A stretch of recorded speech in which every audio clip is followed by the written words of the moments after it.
Official secret act cipher case की समाअत Adiala jail में होगी और साइफर केस मुल्जिमान में चालान की नकूल तकसीम कर दी गई हैं। Official secret act cipher case की समाअत अडयाला जेल में हो रही है।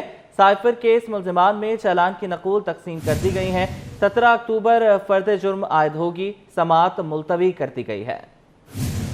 फरजाना सिद्दीक हमारे साथ मौजूद हैं, बताइएगा फरजाना इस हवाले से।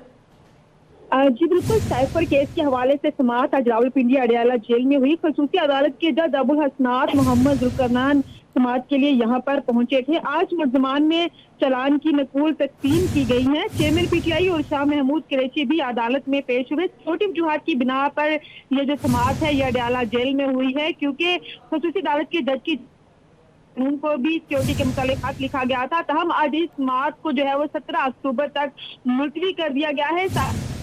की जो चालान है वो मुल्जिमान में तकसीम कर दिए गए हैं और 17 जुर्म आयद होगी। जी 17 अक्टूबर को फर्द जुर्म आयद होगी। समाअत मुलतवी कर दी गई है। Official secret act cipher case की समाअत अडयाला जेल में हुई है।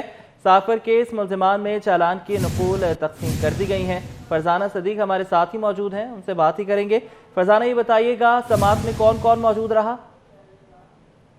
जी बिल्कुल, समाअत में प्रोसिक्यूटर और चेयरमैन पीटीआई के वकला भी थे और बाकायदा तौर पर इस केस की समाअत का आगाज हुआ और ये गुज़श्ता जो तय कर लिया गया था कि आइंदा समाअत पर मुल्जिमान में चालान की नकूल तकसीम कर दी जाएंगी। आज जुल्करनैन जो कि खसूसी अदालत के जज हैं वो स्पेशल समाअत के लिए अडयाला जेल में आए हैं। प्रोसिक्यूटर की जानिब से भी दलाल दिए गए के जो वकला हैं वो भी मौजूद थे, जबकि इस मौका पर चेयरमैन पीटीआई और शाह महमूद कुरैशी भी थे। साइफर केस के जो हैं वो गुज़श्ता समाअत पर ही तैयार कर लिए गए थे, क्योंकि FIA तहकीकात के बाद वो चालान अदालत में जमा करवा दिए गए थे, जिसमें शाह महमूद कुरैशी और पीटीआई को गुनाहगार लिखा गया था और तमाम तरह हक़ाइक़ किए गए थे। और ये जो चालान की नकूल है ये आज मुल्ज़मान तकसीम कर दी गई है। बहुत शुक्रिया फरजाना, आप हमें अपडेट कर रही थी।